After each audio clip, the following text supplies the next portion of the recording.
Bienvenue dans La Leçon, le podcast sur l'art d'échouer. Cette semaine, je suis ravie de recevoir la toute première autrice de La Leçon, Raphaël Giordano.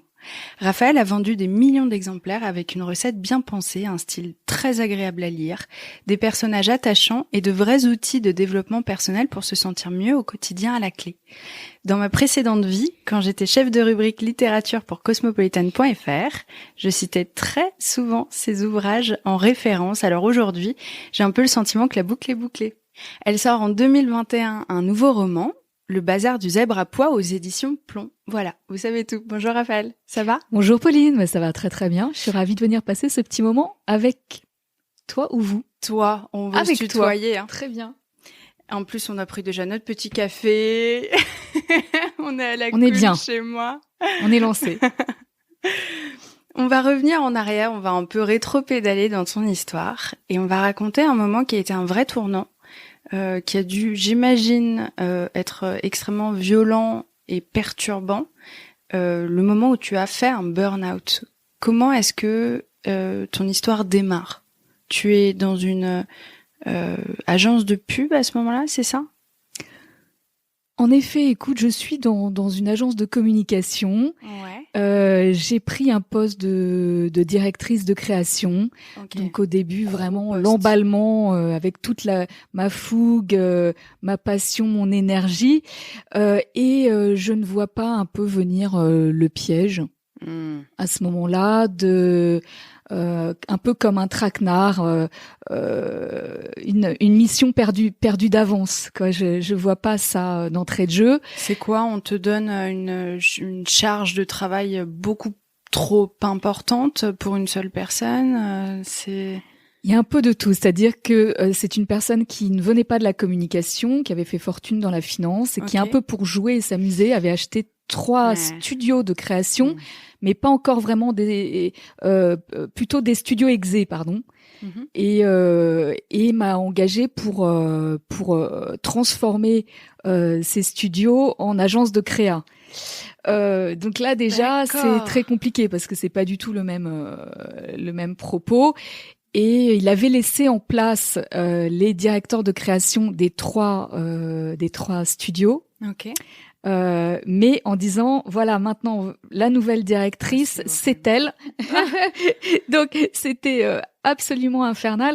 Et puis donc toi t'arrives, tu dois à la fois transformer, t'as un énorme challenge sous tes yeux et puis tu dois faire tes preuves face à des gens qui sont installés dans ces différentes boîtes, quoi.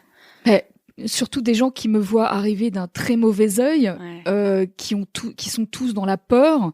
Et d'ailleurs, moi, on me l'avait pas dit tout de suite, mais au fur et à mesure, quand on m'a demandé de faire l'audit de l'équipe, mais en gros, c'était pour licencier des gens. Je vais dire, c'est l'une des seules fois de ma vie où je me suis sentie haïe par les gens, ce qui pour une personne comme moi est assez horrible, on va dire. Ah ouais, moi aussi, c'était la catastrophe. Ça. Et puis effectivement, j'avais moi cette naïveté, cette envie de bien faire.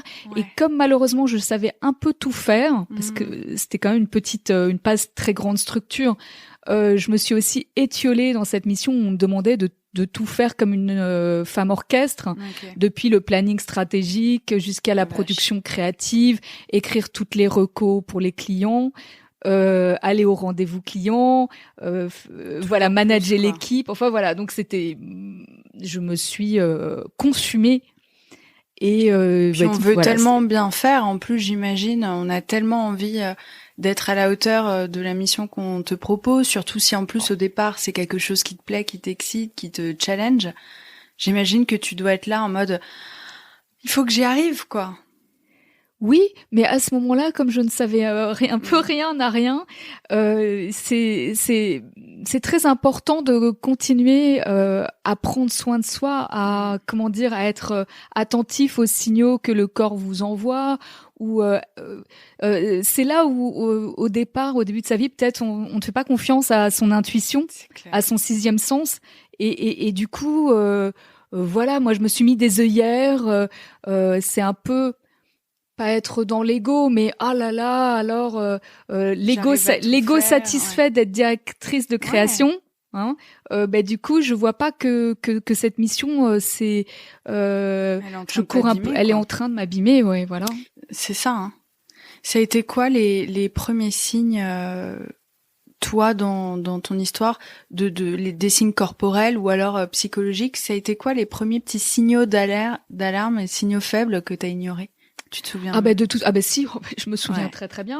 Je mangeais de moins en moins. Je n'avais plus faim, donc perte d'appétit. Ouais. Mais ça, c'est cette espèce de tous les midis, j'allais manger seule. Personne venait manger avec moi. Donc c'était tous les jours le même asiatique. Désolée, comme tout d'un coup, j'avais de plus en plus envie de vomir en mangeant ce truc toute seule c'était horrible, quoi. C'était voilà, et donc c'était ça. En tout cas, j'ai commencé à perdre beaucoup de poids. Et sur le coup, j'imagine que tu te dis bon, c'est parce que j'ai un rythme de vie hyper soutenu. Je suis pas certaine qu'on arrive à déceler dès le départ qu'il y a un souci, non? Tout ça, en fait, on voit pas tout de suite. Enfin, moi, j'ai pas vu. On voit pas tout de suite les signes et symptômes, surtout quand c'est la première fois de sa vie que ça vous arrive. Donc, franchement, au début, on voit pas que c'est n'importe quoi. Allô, il faut arrêter tout de suite. Et puis, il y a quand même aussi la pression. Faut pas oublier. Enfin, moi, depuis que je suis sur le marché du travail, il y a eu de nombreuses crises économiques aussi. Hein, donc, trouver du travail, même moi qui avait fait des études, une très belle école. C'était pas si simple de trouver du travail, donc c'est là où j'avais l'impression que j'avais peut-être pas la possibilité de quitter non plus. Et écoute, pour te dire, donc on en parlait hors micro, mais moi aussi j'ai fait un petit burn-out, parce qu'il a été pris à temps avant que je m'effondre de façon extrêmement violente. Mais j'entendais beaucoup autour de moi, dans le journalisme en plus, c'est impossible de trouver du travail, etc. Et donc du coup, je me sentais non seulement en situation d'échec, parce que dans mon propre poste, j'avais de plus en plus de difficultés à réussir à faire les choses correctement et avec professionnalisme, tout en me disant, mais en plus de ça, tu ne trouveras pas par ailleurs. Tu vois, ce sort de double sentiment négatif de « je ne suis pas assez bien pour mon taf et pour le marché du travail ». C'est horrible. Mais totalement. J'ai vraiment ressenti ça aussi. Et tu vois, ce qui est assez frappant, c'est que là où j'ai mis beaucoup plus de temps à m'en remettre de ce burn-out, c'est que j'étais convaincue que c'était moi qui avais échoué. Alors que maintenant, pour moi, c'est évident que j'ai été victime d'une forme de harcèlement. Parce que c'était une personne aux commandes de tout ça qui s'est jouée de tout le monde, de tous et de toutes. Et qui devait très bien d'ailleurs, voir la après moi, combien de personnes ont été laminées et ont dû quitter et ont été voilà. Donc c'est un traquenard. Ouais. Il y a beaucoup de postes comme ça à l'heure actuelle. On parle même de postes à burn-out. C'est quand même grave, quoi. Ben ouais, mais oui, c'est devenu un nom commun, quoi. C'est terrible ça. C'est assez terrible. Mais voilà, ce qui est dommage, c'est de retourner de retourner contre soi. Parce que burn-out, c'est le mot joli maintenant qu'on dit pour dépression. Hein. Ça fait plus plus soft de dire burn-out, plus chic. Tu crois? C'est vrai que c'est extrêmement chic. Je suis je rigole. Fière de dire. Non, moi je me suis fait un petit burn-out. C'était sympa. Écoute, voilà. Mais waouh, mais génial, mes félicitations. Est-ce que c'est la même chose que la dépression? Je pense qu'il y a quand même des nuances parce que, en tout cas, dans mon histoire, en plus, le truc un peu là, il y a des gens qui vont dire que je parle de moi. Je suis désolée, surtout avancez un peu l'épisode si vous ne voulez pas entendre mon histoire. Mais dans mon cas précis, c'était d'autant plus drôle que j'écrivais beaucoup sur la psychosexo et donc beaucoup sur le burn-out. Et donc c'était quelque chose vraiment que j'avais étudié psychologiquement. Tu vois, je connaissais les symptômes, les machins. J'étais la première à dire, fais gaffe, tu pourrais risquer le burn-out. En l'occurrence, dans mon histoire, je n'ai rien vu venir. Il y a un truc hyper étonnant et pourtant, les symptômes sont d'une précision quand on regarde symptômes burn-out sur le net. Qu'est-ce que tu avais, toi, comme symptômes, alors? Alors, moi, ça a commencé avec les pensées dès le réveil. Je me dévalorisais. Je suis nulle. J'ai pas réussi ça, aujourd'hui je vais pas réussir ça. Je me suis bloqué le dos. Ah ouais. Le corps ne ment jamais, comme on dit. Ne ment jamais. Et puis, je suis allée voir mon médecin, il m'a dit, vous dormez bien? J'ai fait, ouais, aucun souci. Et puis, je suis rentrée chez moi, je me suis dit, mais c'est vrai que ça fait quand même plusieurs mois que par nuit, je me réveille 2 à 3 fois en pensant que j'ai oublié mon réveil pour aller au travail. Oui, c'est pas mal. Oui, oui. Et il y a eu plein de trucs comme ça qui sont hyper précis et qui diffèrent malgré tout un peu d'une dépression sous une autre forme, tu vois. Il y a un truc un peu étonnant de ça. Oui, je vois ce que tu veux dire. Tu vois? Et toi, c'était quoi tes autres symptômes? Alors, ça a commencé par la perte d'appétit. Donc, tu commences à maigrir et donc tu avais moins d'énergie. En plus, j'imagine. Oui, bien sûr. Non, mais je pense que moi, ça a commencé par un burn-out et ça s'est poursuivi par une dépression. Ouais. Toi, t'as fait le combo gagnant. J'ai fait le combo. Moi, je fais jamais les choses à moitié, tu sais. Je suis comme ça, très entière. Parce que, comme je te disais, ça commence par un burn-out. Donc, j'ai l'impression que burn-out, c'est un peu un terme plus professionnel, tu vois. C'est symptomatique. Mais ça s'est poursuivi par une crise plus existentielle, comme je te le disais, parce que d'abord, c'est ce doute profond de soi. Je t'ai dit, au lieu de dire c'est l'environnement qui me convenait pas, c'est la personne qui était qui n'était pas bien et qui m'a fait du mal. Tu vois, j'ai encore du mal à le dire aujourd'hui. C'est quand même incroyable de pas oser dire vous m'avez fait du mal. Et donc la dépression, typiquement, c'est tu retournes contre toi. Et donc tu te maltraites toi. Donc c'est la crise existentielle, c'est de se dire j'ai pas ma place. C'est très profond quand même. C'est pas 5 minutes ça va pas bien, je me suis épuisée dans un boulot. C'est beaucoup plus profond.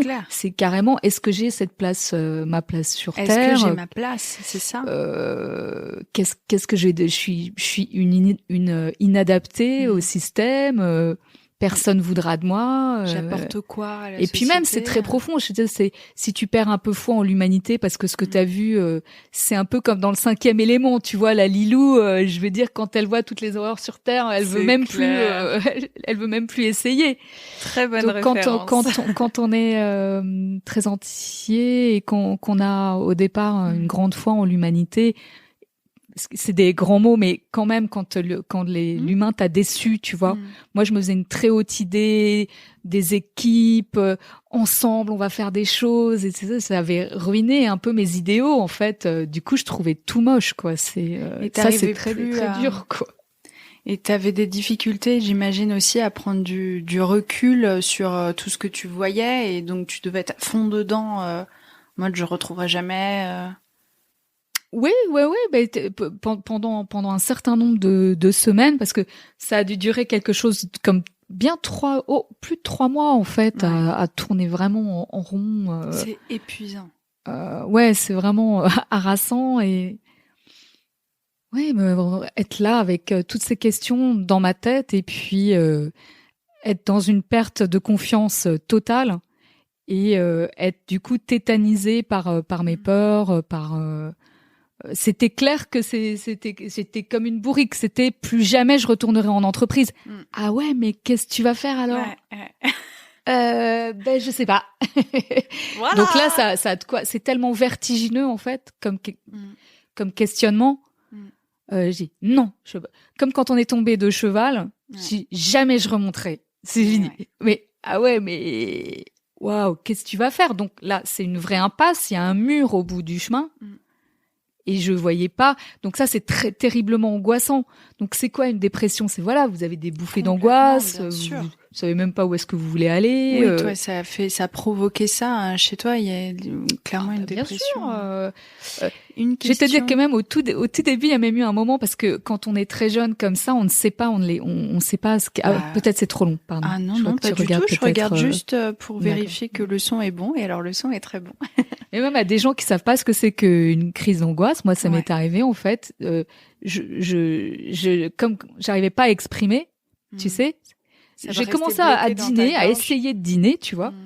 Et je n'ai pas réussi à avaler. Je dis, j'ai un truc dans la gorge. Et ce qui était hyper touchant, c'est que le lendemain, j'ai été consultée, je crois, je sais plus, c'était un médecin ou un dentiste ou je ne sais pas. Je dis, je vous jure, j'ai un truc dans la gorge. Regardez, mais non, mademoiselle, vous n'avez rien dans la gorge, je vous assure, voilà. Mais, et ça m'émeut, quoi, parce que je savais pas ce que c'était, quoi. Faut expérimenter. Ouais. C'est ça, la vie. Est-ce que, à l'époque, parce que on place quand même la valeur du travail. Le travail est une valeur, tu vois, qui nous définit vraiment dans la société, qu'importe que ce soit en entreprise ou ailleurs, mais c'est l'une des premières questions qu'on pose aux gens quand on les rencontre. Est-ce que toi, t'osais dire, voilà, je crois que j'y arrive plus, ou alors est-ce que t'avais un sentiment de honte, peut-être aussi, qui serait tout à fait compréhensible?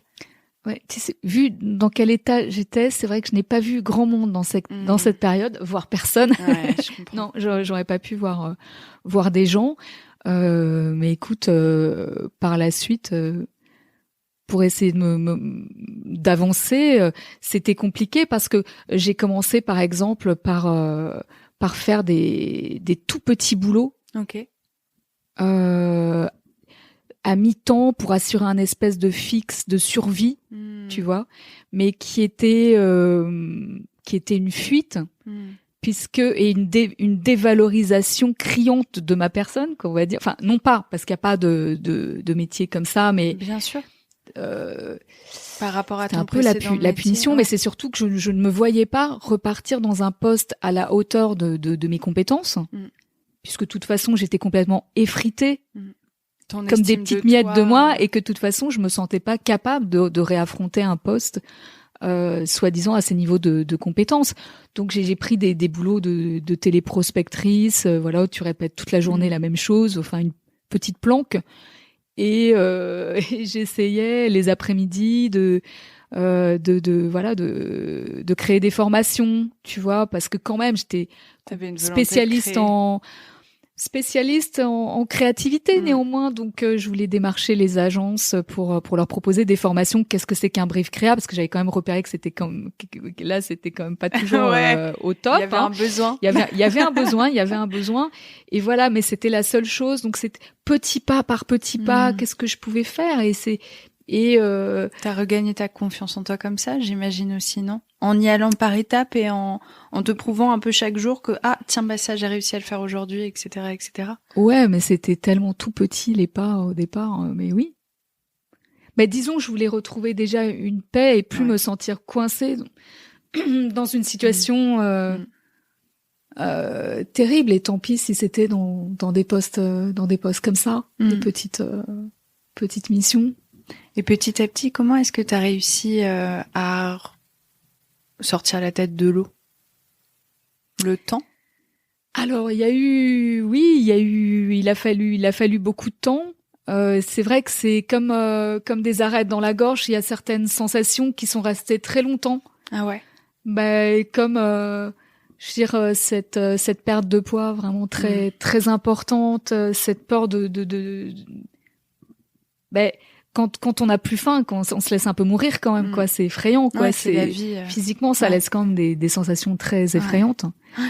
Ça, c'est resté très très longtemps. Très longtemps. Et par ailleurs, pardon, ma question, c'était comment est-ce que petit à petit. Non, mais écoute, tu vois, je suis tombée enceinte à peu près dans cette période-là.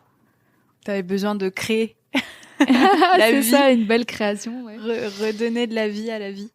Ah oui, carrément, oui. Oui, puis pendant plus d'1 an, donc toute la période où j'ai été enceinte, j'ai travaillé. Ce petit boulot de téléprospectrice, tu vois, c'était humble, mais en même temps, c'était un espèce de cocon.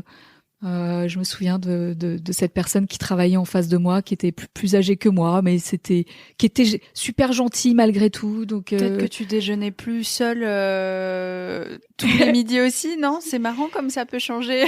Oui, c'est fou, c'est comme fou, un petit peu d'empathie. Et voilà, on était de rien, c'était 3 fois rien, mais bon, il y avait toujours quand même entre tous ces dizaines d'appels, un petit thé quand même, des fois un petit biscuit gentil. Ouais, donc c'était bien. Ça reconstruit quand même.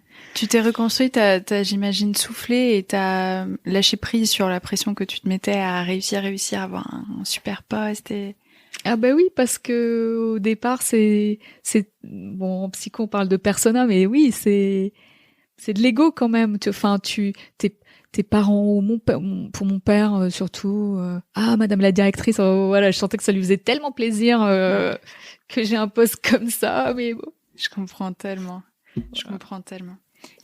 Peut-être que maintenant on peut discuter du tournant beaucoup plus important que ça a créé chez toi Et bah oui, parce que ta Dieu deuxième merci, vie, je te dis. J'ose pas faire de jeu de mots avec le titre de ton roman, mais ça me, tu vois.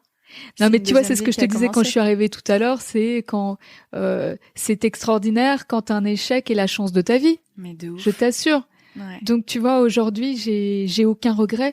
Et je vais te dire, parler de burn-out qui est devenu une dépression, mais donc c'est très existentiel et fondamental. Alors peut-être que ça a été assez sombre cette période de ma vie, d'être comme dans un puits, d'y descendre et d'aller voir même les peurs au fond du fond. Ouais, t'as approché tout en bas. Peurs au plus près.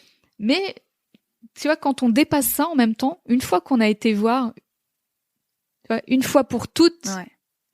Et que donc du coup là quand t'as un burn-out comme ça, bah t'es à l'arrêt, mais en même temps c'est un temps très essentiel, tellement profond, une réflexion sur la vie tellement profonde que ouais ça après si tu en ressors, tu vois plus la vie, plus jamais la vie pareille. C'est clair. Et d'abord tu sais beaucoup mieux poser tes limites, donc tu sais ce que tu veux, ce que tu ne veux plus. Et voilà, je vais te dire que quand tu retrouves ton énergie vitale, c'est pas pour de faux, quoi. C'est clair. Donc, et puis tu te dis que t'as affronté des trucs tellement durs que bah finalement t'es plus forte que ce que tu crois, quoi. Ça fait du bien de temps en temps de se redire ça. Tu sais, nous les femmes, peut-être encore plus que les hommes, mais peut-être que de base on s'imagine comme des petites choses fragiles. Enfin moi je me suis très longtemps imaginé une petite chose fragile, et peut-être que même ça c'était cette empathie qui me caractérise, mais presque pour rendre service à d'autres de l'entourage. Te diminuer oui, un peu. Ouais, oui, exactement. Je me suis énormément mise en sourdine pour mettre l'autre en valeur, pour pas faire d'ombre. Peut-être même que j'osais pas aller vers mon succès. Voilà, pas parce que. Pour pas faire trop de bruit, quoi. Ouais, pour pas faire trop de bruit, ouais. C'est fou, j'en parlais avec mon meilleur ami en lui disant, alors Dieu merci, je crois que c'est plus ou moins derrière moi, mais pendant de nombreuses années, j'osais pas faire trop de blagues avec mes mecs parce que je sentais que du coup, bah, c'était plus le drôle du couple, tu vois ce que je veux dire? Mais très bien. Ouais, j'en ai parlé un jour à mon meilleur pote et il était sidéré, il en a parlé à d'autres copines et on est toutes pareilles. C'est vrai. C'est flippant. Ça me rassure ce que tu dis. Bah moi aussi tu me rassures du coup. Non mais j'ai longtemps, j'osais pas, je sais pas, même affirmer mon vrai caractère. Ouais, c'est fou. Même dans ma vie de couple, très très longtemps, c'est ça. Et aujourd'hui, tu vends plus de livres que la majorité des auteurs à succès en France. Est-ce que t'aurais écrit si t'étais restée à ce job-là? Ah ben je te dis, je pense que ça a été la chance de ma vie de sortir en tout cas du système sécurisant.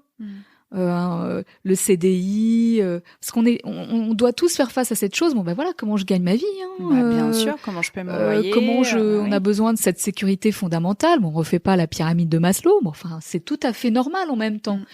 Et c'est vrai que c'est très effrayant de dire si j'en sors, comment je vais joindre les deux bouts à la fin du mois, comment je suis dans la société. Voilà, il y a plein de choses qui se jouent. Mais c'est aussi ça qui t'a, j'imagine, ouvert l'esprit et qui t'a permis d'accéder à une part de fantaisie chez toi. C'est forcé. Elle était toujours là, mais c'est pareil, je te dis, même quand j'étais en poste, que je venais de rentrer dans la vie active, à certaines pauses le midi, j'écrivais un roman, parce que il y avait des romans qui sont restés d'ailleurs dans les cartons, que j'ai jamais montré à personne. Mais c'est te dire que ça date pas de... Ouais. Tu vois, ta deuxième vie date de 2015. Ouais. Enfin, j'ai vu sur ton Wikipédia. C'est ça, de 2015. Je veux dire... oui, t'as pas attendu 2015 pour... Voilà, je devais avoir, je sais pas, 40 ans, je me souviens plus. Bref. T'avais écrit déjà des ouvrages avant, d'ailleurs. Oui. Alors ça c'est le début du chemin, c'est-à-dire que les premiers bouquins que j'ai écrits, c'était à la fois un défi personnel parce que c'est très excitant pour moi. J'adore me fixer des défis et des projets créatifs. De toute façon, la créativité est toute ma vie. Dès lors, c'est comme ça. C'est ce qui ce qui m'enchante. Et c'est vrai que les routines ou l'ordinaire, j'ai un petit peu de mal avec. Et oui, c'est comme ça. Truc, c'est avec ma personnalité. Hein. Et donc oui, ces premières non-fictions, c'était un défi, mais c'était presque dans le prolongement de mon métier de communicante. C'est-à-dire, bon, c'est vrai que ma maman est consultante formatrice et que depuis toute petite, je suis passionnée de psycho parce que passionnée par l'humain. Ouais. Et donc, j'ai dit, je vais me saisir des thèmes, des grands thèmes de développement personnel et je vais les revisiter comme une communicante. C'est-à-dire, je vais faire des objets livres. Ça va être sérieux sur le fond, mais sur la forme, ça va être fun, ça va être décalé. Parce que c'était moi communicante me disant mais pourquoi il y aurait que les enfants qui pourraient s'amuser dans les pédagogies, les adultes on leur fourgue des livres qui sont très intéressants, mais enfin les gens n'ont plus le temps, ils ont envie aussi qu'on leur transmette des choses mais d'une manière fun aussi, tu vois. C'est clair, bien sûr. Fun, ludique, intéressante et condensée aussi. Donc je cherchais c'est une exploration. Quand tu es communicant, tu dis il faut faire évoluer les médias, et même mon premier projet était de faire évoluer l'objet livre et l'accès à l'information, mais avec le livre. Parce que sur Internet, maintenant, on a accès à l'information clic très différemment, on picore de l'information, et pourtant l'objet livre n'avait pas bougé. Donc moi, c'était ça pourquoi j'ai fait tous ces premiers livres. C'est intéressant. Pardon. Non, je t'en prie, j'en ai pas parlé souvent, mais c'était réellement mon intention de communicante. Je trouve ça vachement intéressant parce que tu sais, parfois on présente dans les médias, et la leçon c'est aussi pour casser un peu ce truc-là. Son premier roman se vend à des millions d'exemplaires, mais en fait c'est vachement intéressant de se dire mais derrière il y a toute une construction et rien n'arrive paf comme ça. Je me réveille un matin et j'ai créé le best-seller. Non, pas du tout. Mais non. Non, mais c'est totalement vrai. Ça fait du bien d'entendre ça, tu vois. Ouais, bien sûr, mais c'est tellement, et encore là, on fait court, mais c'est pas je me réveille un matin, parce que beaucoup de personnes dans un entourage plus ou moins éloigné, mais je vais faire ça a marché pour moi, alors je vois vraiment pas pourquoi ça marcherait pas pour moi. Donc allez, je me réveille, moi aussi je vais sortir un bouquin. Et alors ta troisième vie commence quand ta deuxième. mais super, mais ce que je veux te dire c'est que ta deuxième vie, non. C'est toutes les études que j'ai faites pour devenir une communicante, une créative, puis X années en agence comme créative aussi. Qu'est-ce que c'est chercher des idées, qu'est-ce que c'est écrire des textes punchy, etc. Avec tes réussites et tes échecs qui font que tu es aujourd'hui. Voilà, et puis écrire des récits, des romans que j'ai pas montrés parce que on n'ose pas immédiatement. Donc ça, on ne le sait pas. Je me suis pas réveillée à 38 ans et quart comme mon héroïne Camille en disant je vais écrire un roman. Arrêtez tout. Ça remonte à loin. Hein. Aujourd'hui, tu sors, je le répète, le bazar du zèbre à pois. Alors moi, j'ai été hyper heureuse d'être sponsorisée par les éditions Plomb en janvier, mais j'insiste là-dessus. Moi, j'avais envie de te recevoir et ça n'a rien à voir avec le fait que j'ai été sponsorisée, parce que il y avait vraiment ce truc de boucler qui me plaisait beaucoup. Un dernier mot, qu'est-ce que t'aimerais dire à cet échec en le regardant avec bienveillance aujourd'hui et avec la distance nécessaire? Merci, évidemment. Non, mais bien sûr. Ça a changé ma vie. Il y a pas d'échec réellement. Il y a que des leçons, tu veux dire? Oui, c'est magnifique, c'est le mot de la fin. Il n'y a pas d'échec, il n'y a que des leçons. Je suis tellement d'accord avec ça. Exact. C'est génial. Merci beaucoup, Raphaël. Merci beaucoup à toi. J'espère que cet épisode avec Raphaël Giordano vous a plu. Pour découvrir les coulisses du podcast, n'hésitez pas à me follower sur Instagram, Paulette_Grisoni. Sur Twitter, podcast LL en majuscule, ou sur Facebook, La Leçon Podcast. Et puis si vous voulez rajouter quelques puntos à votre karma, on sait jamais, ça peut servir. Mettez-moi 5 étoiles ainsi qu'un commentaire sur iTunes. Cette semaine, C'est Elsa qui écrit « J'ai découvert ton podcast à la suite d'un examen auquel je pensais avoir échoué. J'ai trouvé ça réconfortant d'entendre que les échecs vécus par tes invités avaient transformé un moment de vulnérabilité en une force.